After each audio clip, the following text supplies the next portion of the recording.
Aí galera, tudo bem? Professor Vinícius, mais uma aula de História do 6º ano. O tema de hoje, a Idade Média, a Era das Trevas. Eu usei o termo na ponto de interrogação, na pergunta Era das Trevas. Muitos historiadores chamam a Idade Média de Era das Trevas. Entendemos que a Era das Trevas é uma era que muitas coisas foram negativas. Mas será que foi só isso mesmo? Vamos começar.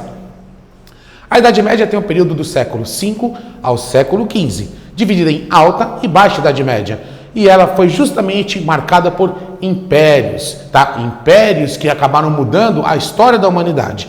Também foi um momento muito complicado, porque houve um processo de miséria, uma desigualdade social muito grande em determinado setor da sociedade. Vocês estão vendo a imagem ao fundo aí? Uma imagem de uma fortaleza, de castelos medievais. Então a gente vai entender o porquê a Idade Média não foi apenas a Era das Trevas. Olha as construções, olha o visual, olha a paisagem, que coisa maravilhosa. Podemos associar isso a algo apenas negativo. Bom, começamos a Idade Média, a Alta Idade Média, com uma das civilizações mais importantes, daquela época. O surgimento de uma das religiões hoje mais influentes, que é justamente o islamismo. O Islã, por que o Islã se tornou hoje uma religião, de uma certa forma, famigerada ou mal falada? Vamos entender um pouquinho. Todo Islã, todo seguidor do islamismo é chamado de muçulmano. Muçulmano é crente. Crente, pessoa que crê, pessoa que acredita, tá? Religião, também igual ao cristianismo, monoteísta, ou seja, a crença em um único Deus.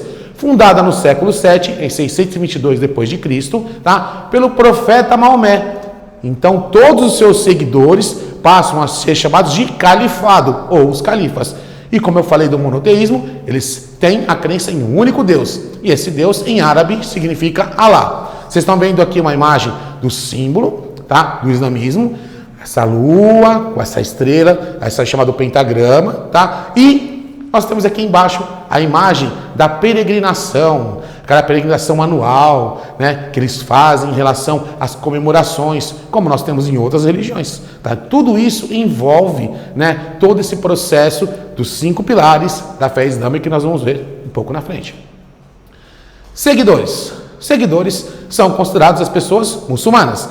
E eles seguem automaticamente uma escritura. Essa escritura é chamada de livro sagrado, ou Alcorão. Alcorão ou Corão. Essa é a imagem que vocês estão vendo aqui acima, escritas em árabe, tá? E aqui nós estamos vendo abaixo os seus seguidores, dando a volta na chamada Pedra Negra, que é muito importante para a sua crença.